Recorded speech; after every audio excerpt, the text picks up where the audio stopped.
नमस्कार, न्यूज 21 देख रहे हैं आप और मैं हूं आपके साथ अखिल।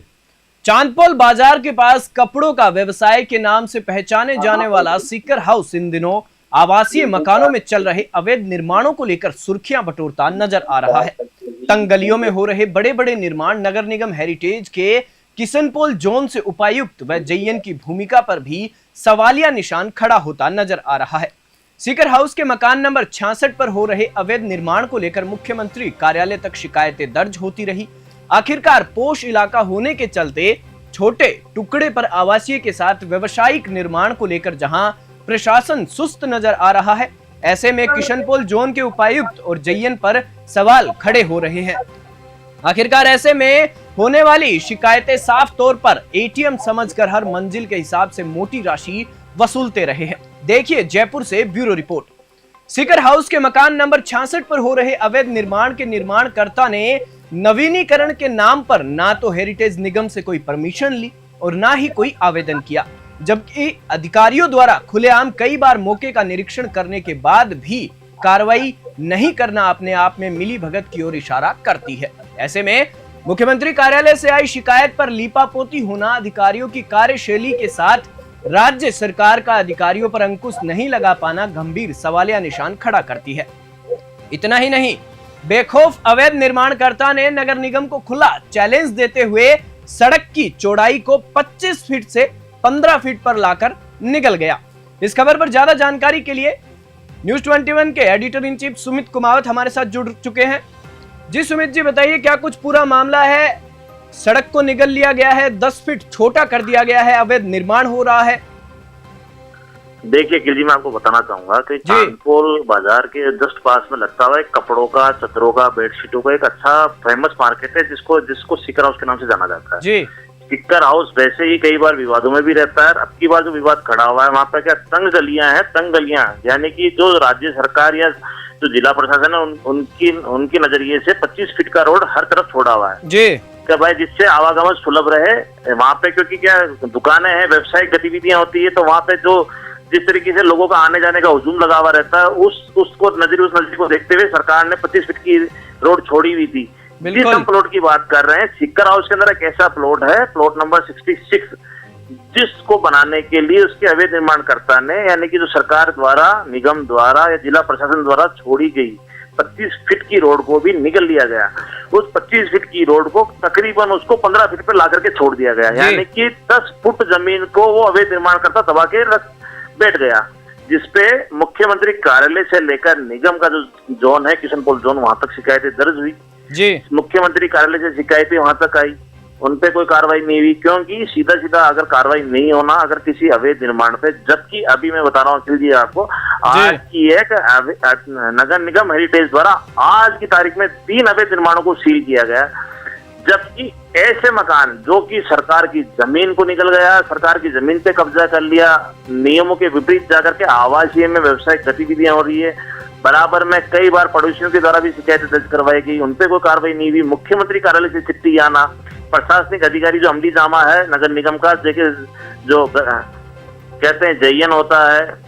जी, उपायुक्त होता है, ये सब मौके पे जाते हैं। उस अवैध निर्माण अगर उनको कोई शिकायत मिलती है तो उसकी जाकर की सूचना जैसे इनके कानों में आती है, तो सूचना को सुनने के बाद में ये मौके का निरीक्षण करते हैं। मौका निरीक्षण करने पे अगर उनको लगता है कि ये नियमों के विपरीत या परमिशन, बिना परमिशन के कोई निगम द्वारा भवन बनाने की परमिशन भी दी जाती है, अगर कोई आवेदन नहीं किया हुआ होता है या परमिशन नहीं दी गई तो उसको सील की कार्रवाई करता है। अवैध निर्माण होता है, अवैध निर्माण को तोड़फोड़ की कार्रवाई भी करता है, जैसे आज हेरिटेज नगर निगम ने की। एकाएक हेरिटेज द्वारा एक तरफ सील की कार्रवाई की जा रही है, जबकि इतना बड़ा विवाद ये सीकर हाउस से निकल करके आया कि 66 गज के प्लॉट के ऊपर, ये प्लॉट नंबर 66 है जिसकी हम बात कर रहे हैं अखिल जी, वहां पे उस अवैध निर्माणकर्ता द्वारा ना तो निगम के अंदर कोई आवेदन किया गया परमिशन के लिए और ना ही कोई किसी प्रकार की चिट्ठी पत्री, यानी कि जो कहें कि वो किया गया, यानी कि किसी प्रकार का आवासीय मकान के अंदर अवैध निर्माण को बनाने के नाम पर खुलेआम अधिकारियों की छूट दी गई। अधिकारी इस कारण से अधिकारियां माल खाते रहे, या कहें साफ तौर पे मुंह मीठा करते रहे वहां पे, जबकि मुख्यमंत्री कार्यालय से आई हुई शिकायत अपने आप में एक मुख्यमंत्री, हमारे राज्य का मुखिया होता है, उस मुखिया के आदेश की पालना अगर कोई अधिकारी नहीं कर रहा है तो प्रशासन के ऊपर भी सवाल निशान खड़ा हो जाता है। जी सुमित जी मैं आपसे एक सवाल ये भी जानना चाहूंगा कि जैसे कि सीएम कार्यालय से जब आदेश जाता है उसके बाद लीपापोती होती है, अब लीपापोती होती है, कार्रवाई नहीं होती है, शिकायतें दर्ज होने के बाद भी कार्रवाई नहीं होती है, तो कहीं ना कहीं इसमें अधिकारियों की मिलीभगत तो है ही शायद। बिल्कुल, अधिकारियों की मिलीभगत से तो कोई काम हो ही नहीं सकता। अखिल जी एक और चीज है, आज इस तरीके से हम बार बार कह रहे हैं कि हेरिटेज निगम ने 3 मकानों को सीज किया, आखिरकार ये जो प्लॉट नंबर 66 है उसके ऊपर कार्रवाई नहीं करना तो जोन के अधिकारियों पे भी सवाल खड़ा कर रहा है, जोन के जो हेरिटेज निगम के जो आयुक्त हैं अभिषेक सुराना जी, उनके पर भी सवाल खड़ा हो रहा है कि आखिरकार वो अपने नीचे जो अधीनस्थ जो कर्मचारी हैं या उनकी जो मॉनिटरिंग है वो क्यों नहीं कर पा रहे हैं। ऐसे अवैध निर्माण बराबर तौर पे पनप रहे हैं। क्या मुख्यमंत्री के आदेश की पालना, उनका पालना करने की जहमत ना तो आयुक्त महोदय उठा पा रहे हैं ना उपायुक्त महोदय जो किशनपोल जोन की है। उपायुक्त जो मुख्य जो अभी है हवा महल जोन की जो उपायुक्त है किशनपोल जोन की, वो पूजा मीना है। पूजा मीना एक दबंग अधिकारी के तौर पर जानी जाती है और मन मर्जी से अपने काम अपने हिसाब से काम करना। आयुक्त को आयुक्त नहीं समझना, सरकार को सरकार नहीं समझना, क्योंकि इसका सबसे बड़ा कारण ये है क्योंकि वो हाईकोर्ट के आदेश पे जब इनका यहाँ से ट्रांसफर हो गया था इनकी जगह, तो इनको लगा कि यार इतनी मलाईदार सीट एकदम से ऐसे हाथ से निकल जाए, तो उस मलाईदार सीट को बनाए रखने के लिए माननीय हाईकोर्ट का आदेश का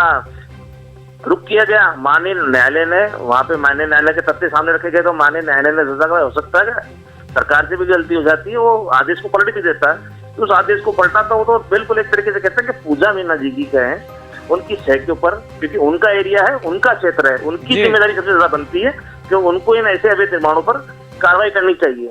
जो अभी तक हमें देखने को नहीं मिल रही है। जबकि सीकर हाउस के अंदर पार्किंग से लेकर वहां पे क्या है मैं बताऊं आपको अखिल जी, एक और बहुत बड़ी बात है, तो छोटी से छोटी दुकान का किराया भी बहुत मोटा होता है। ये छोटी जगह है, बिल्कुल तंग गलियां हैं, मोटरसाइकिल खड़ी नहीं होती, अगर मोटरसाइकिल खड़ी हो जाती तो कार नहीं निकल सकती। 25 फीट की जो रास्ता होता है हम अंदाजा लगा सकते हैं, कोई भी हमारे दर्शक सुन रहे होंगे वो जो हमें देख रहे होंगे, 25 फीट की जो रोड है उससे अंदाजा लगा सकते हैं कि अगर एक तरफ है दोनों तरफ, क्योंकि दोनों तरफ रोड है मकान के, दोनों तरफ घर भी बने हुए हैं, दुकानें बनी हुई है। अब वहाँ जाने वाला आदमी अपने साधन से जाएगा, मोटरसाइकिल से, वहां पे हो सकता है जो साफा है जो कर्मचारी काम कर रहे हैं वो अपनी मोटरसाइकिल लेकर अगर वो खेती कर देते तो वहां से निकलना पैदल चलना दुश्वार होता है। ऐसे में व्यवसायिक आवासी में व्यवसायिक गतिविधि हो जाना और इतना बड़ा अवैध निर्माण खड़ा हो रहा है,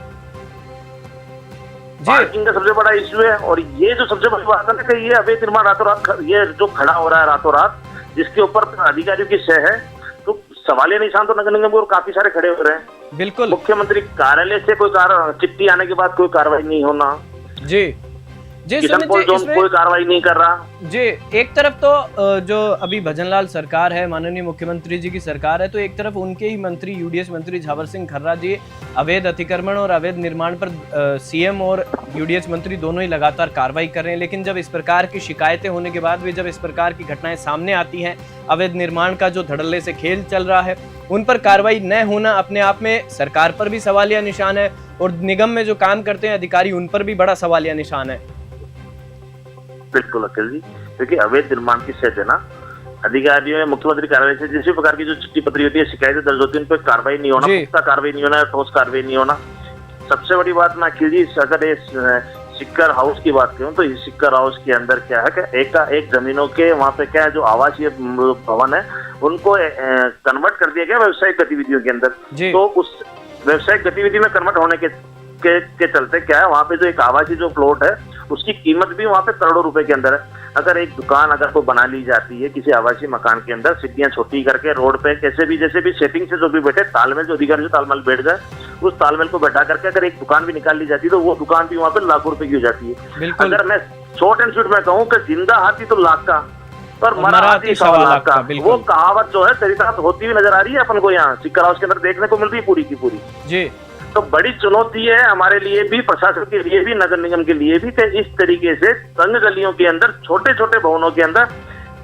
आवासीय में व्यवसायिक गतिविधियां हो जाना और उन गतिविधियों के नाम पे राजस्व का नुकसान तो हो रहा है नगर निगम को। इसके अलावा एक तरफ तो अधिकारी राजस्व का नुकसान सरकार का कर रहे हैं, दूसरी तरफ अपनी जेब गर्म कर रहे हैं।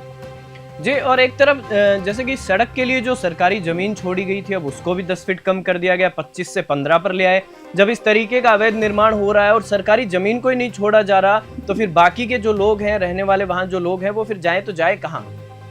अखिल जी, स्थानीय पार्षद से लेकर के उपायुक्त, जयन, ये सबकी एक मोरल नैतिक जिम्मेदारी है, क्योंकि राजकीय कर्मचारी होने के बाद में राजकीय कर्मचारियों की निगरानी के अंदर राजकीय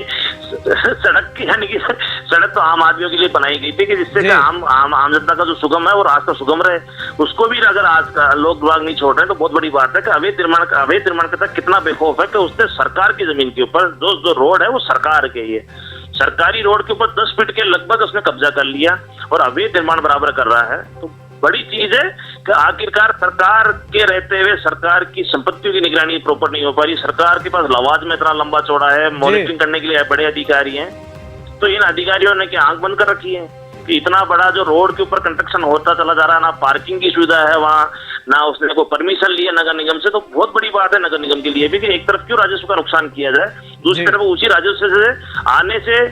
नगर निगम हो सकता है कि उस तरीके का विस्तार करता जिस तरीके का विस्तार नहीं कर पा रहा है जी। क्योंकि विकास की गंगा क्या राजस्व के आने के बाद ही बहाई जा सकती है, राज्य सरकार भी इसमें मदद करती है और उनकी मोरल नैतिक जिम्मेदारी अधिकारियों की। ऐसे अगर कोई संज्ञान में अगर जो प्रकरण आए तो उन प्रकरणों को पे हैंड त्वरित कार्रवाई होनी चाहिए थी, वो त्वरित कार्रवाई अभी तक देखी नहीं गई जी। लीपा पोती का पूरा खेल चल रहा है, हम पहले भी बात कर चुके हैं। जयन जो है जी, उस पे सवाल निशान है, उपायुक्त है उनकी कार्यशैली पे सवाल निशान है। ऐसे में बहुत बड़ा है कि 66 गज की छोटे से एक मकान पे, जो छोटा सा मकान का एक टुकड़ा है वो भी तंग गली के अंदर, उसके अंदर इतना बड़ा बहुमंजिला निर्माण हो रहा है।